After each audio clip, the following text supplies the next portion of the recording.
कर उसे घर के कामों में उलझा कर रखती थी। नमस्ते आंटी, प्रियंका घर पर है क्या? क्यों, कौन है तू और तुझे क्या काम है मेरी बहू से? जी, मैं उसकी सहेली नीलम हूँ। कल उसका एग्जाम है ना, और उसने मुझसे कुछ किताबें पढ़ने के लिए मंगाई थी, वही देने आई हूँ।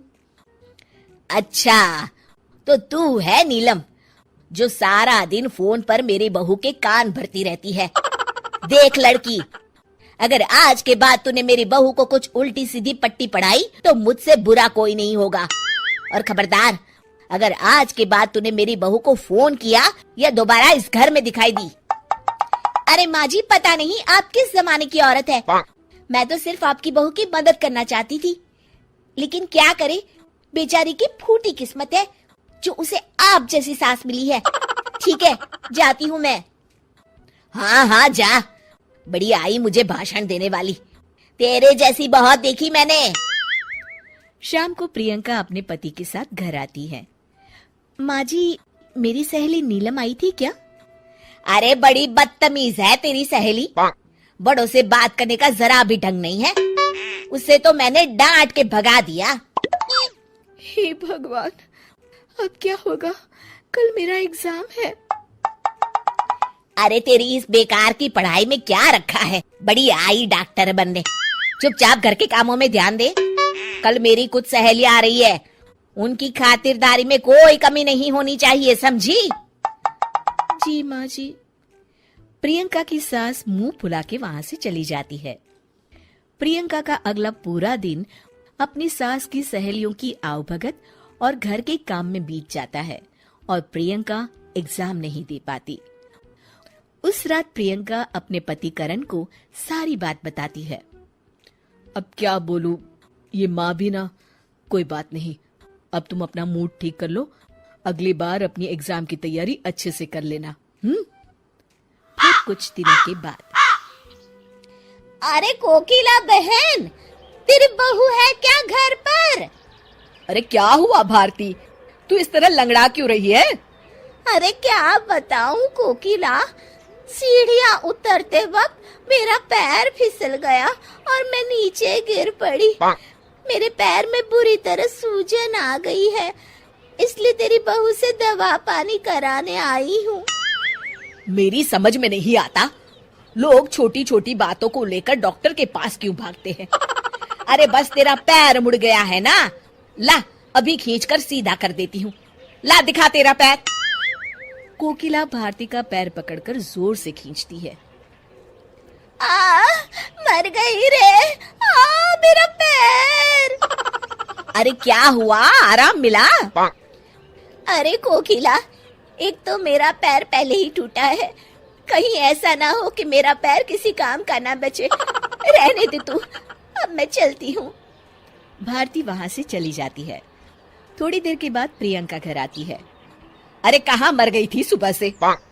माँ जी, मैं अपनी किताबें लेने गई थी। प्रियंका अपने कमरे में चली जाती है। अच्छा, इन किताबों ने इसका दिमाग खराब कर रखा है। ये किताबें ही सारी मुसीबत की जड़ है। क्या रद्दी पेपर, लोहा, प्लास्टिक, खाली बोतल। ए रद्दी वाले, यहाँ। जी माँ जी, अभी आया। ये सभी किताबें ले ले। अरे माँ जी, ये सब तो अंग्रेजी की बड़ी बड़ी महंगी किताबें लगती है, आप इन्हें क्यों बेच रही हैं? अरे नास पिटे, तुझे क्या करना है? कौन सी किताबें हैं कौन सी नहीं, तू तो बस अपना काम कर और इन्हें लेकर यहाँ से चला जा। जी माँ जी। रद्दी वाला प्रियंका की सारी किताबें लेकर चला जाता है। प्रियंका को जब इस बात का पता चलता है तो वो बहुत दुखी होती है और अपनी पढ़ाई पूरी करने के लिए लाइब्रेरी जाने लगती है। कुछ दिनों के बाद, अरे मर गई रे। क्या हुआ माँ, तुम्हारी तबीयत तो बहुत खराब हो गई है। आज अपने बंगाली बाबा के पास से दवाई लेकर नहीं आई आप? अरे नाम मत ले उस बंगाली बाबा का, वो तो खुद अपना इलाज नहीं कर सकता, मेरा इलाज क्या खाक करेगा। ठीक है माँ, मैं प्रियंका को फोन करके बुला लेता हूँ। प्रियंका लाइब्रेरी में बैठी पढ़ रही होती है। तभी उसके पति करण का फोन आता है। जी बोलिए करण। माँ की तबीयत ठीक नहीं है, तुम जल्दी घर आ जाओ ना। जी मैं अभी आती हूँ। थोड़ी देर के बाद प्रियंका घर पहुंचती है। क्या हुआ माँ जी? सुबह से माँ की तबीयत ठीक नहीं है। फिक्र मत कीजिए माँ जी, आप मुझे एक बार अपना चेकअप करने दीजिए, सब ठीक हो जाएगा। अच्छा ठीक है, बहू जैसी तेरी मर्जी। प्रियंका कोकिला का चेकअप करती है। शुक्र मनाइए माँ जी कि आपकी बीमारी वक्त रहते पता चल गई है, वरना आपका ये इन्फेक्शन फैल जाता और लेने के देने पड़ जाते। प्रियंका अपनी सास को एक इंजेक्शन लगा देती है और कुछ दवाइयाँ खाने के लिए दे देती है। अब आप एकदम ठीक हो जाएंगी। कुछ दिनों के बाद कोकिला पूरी तरह ठीक हो जाती है।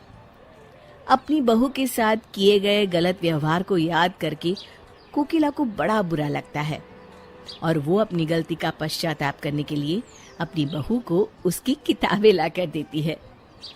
मुझे माफ कर दे बहू, अगर तू सही वक्त पे मेरा इलाज नहीं करती तो पता नहीं क्या होता।